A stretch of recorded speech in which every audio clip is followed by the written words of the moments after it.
When you measure what you're talking about and express it in numbers, you can be said to know something about it. But if you cannot express it in numbers, your knowledge is of a meager and unsatisfactory kind. The next advance was made by a young man working in a patent office, the third-level clerk in Bern. His name was Albert Einstein. 1905 was a miracle year. He made 3 great discoveries. He explained the photoelectric effect. He came up with the theory of special relativity. And as you know, he invented iTunes. And that was the end of Tim's story. Tim, your Einstein story was stellar. Interstellar, I must say. But there are a few things you left out about the old goon. I don't know if my tales about him are suitable for decent carbon-based life forms, or I guess folks is how you say it here, like yourselves. I've seen things. I like things. Yeah, man. Come on. You can't just applaud it and then not give it up. Come on, man. Tell us what you've seen. Okay. If any of you guys need to talk to me in private after this, I'll be in my treehouse in a sage bath, or maybe just like drinking Lysol, because every time I tell this story, I need to get clean afterwards. But consider this a warning. Hey, Marikai, these earthlings just asked for it.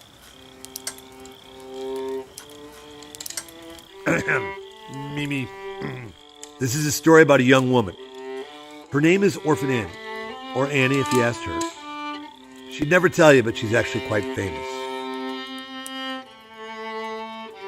She has, unknowingly, inspired a comic book, a radio show, a Broadway play, and even a movie. With her red dress with white pockets and a white collar, with her curly mop of fire engine red hair, it'd be difficult to mistake her for any other, to be honest with you. Oh yeah, she had parents at one time, as all you primitive life forces do. I knew her parents, Albert and Maliva Einstein. They were pretty brilliant, for earthlings.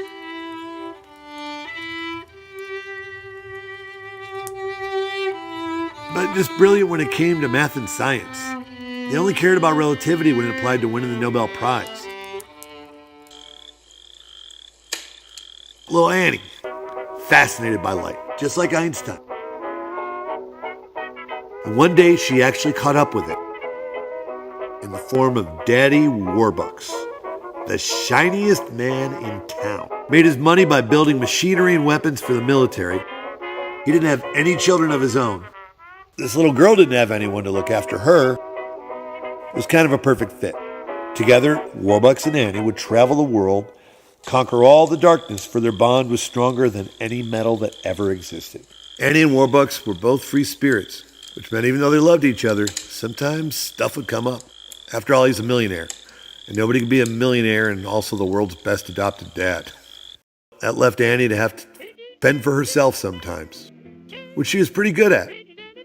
But, as we all know, everything, including happiness, is temporary.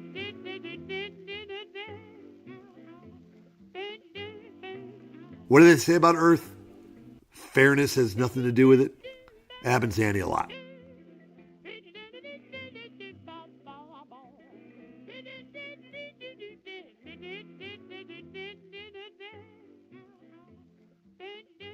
When it comes to the truth, and she can't hold her tongue. She's got this righteous personality, and sometimes her need to set things right got her in a little bit of trouble now and then. Sometimes that lands her right on the sidewalk, right where she started. Way on the other side of the world, in Germany, was Hitler, an ugly, narcissistic monster of a man who, like a tornado, destroyed everything in his path.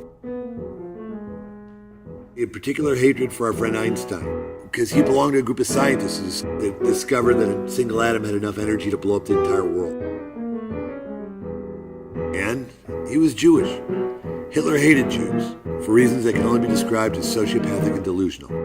But With Einstein hiding safely in America at Princeton, Hitler had to devise a new plan to kill the master of modern physics. He decided he'd lure Einstein out of his hidey hole by using his daughter as bait.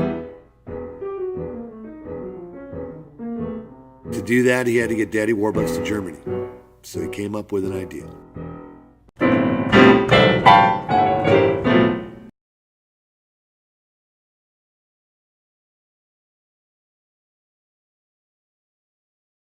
At this time, Andy had been working pretty hard organizing a community garden for the poor, so Daddy figured it was time to mix business with pleasure and invited Annie along.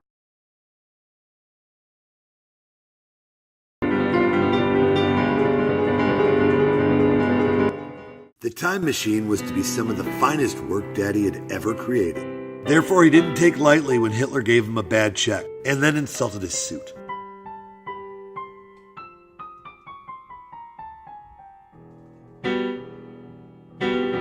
Annie was used to Daddy handling business matters in this way until she realized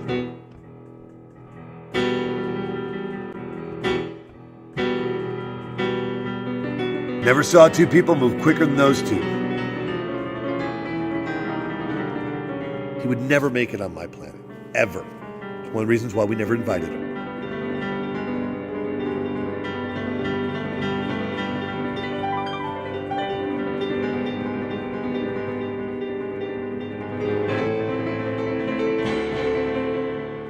Meanwhile, at Princeton University, Einstein was dealing with a lot of non-genius problems. He was divorced and remarried to his cousin. He'd been chased away from his homeland. Peace Prize money was now all owed to the first wife. His son went nuts, postulating answers that were not yet there. And it was around this time, he got a message from an old friend.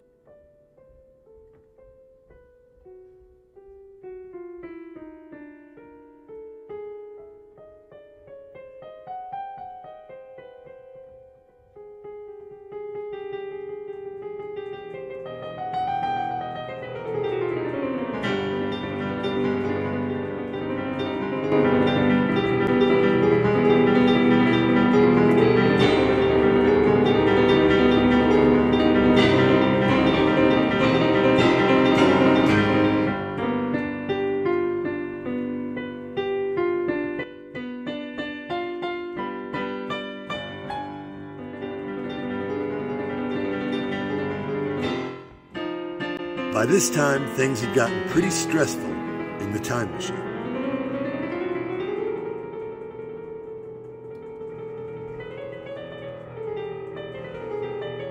Where can I hide her?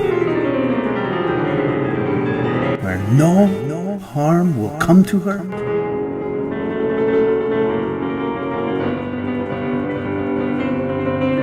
Someone will guide her.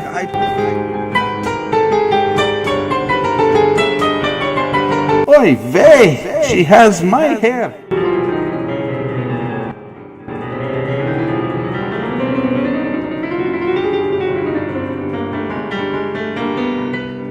I know. How about modern day? How about LA?